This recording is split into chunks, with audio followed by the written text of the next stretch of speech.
त्याला लावलेला आहे सोडा बघा, बॉटलच्या तोंडावरती लावलेला आहे। आता मी काय करतो, तो दाब माझ्या पोटाच्या चिमटीमध्ये घट्ट पकडून ठेवलाय।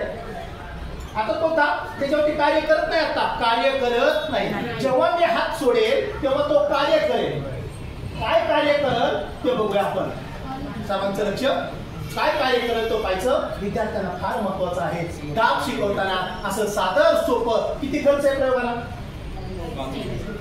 1 रुपयाचा फुगा, 1 रुपयाचा फुगा, बॉटल स्ट्रॉ वगैरे सगळं आपल्याला मिळतं। म्हणून या ठिकाणी बघूया, डोळे उघडून बघा,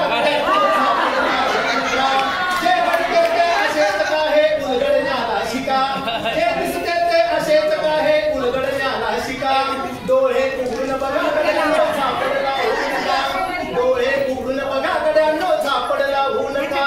डोळे उघडून बघा गड्यांनो, झापडला होऊ नका।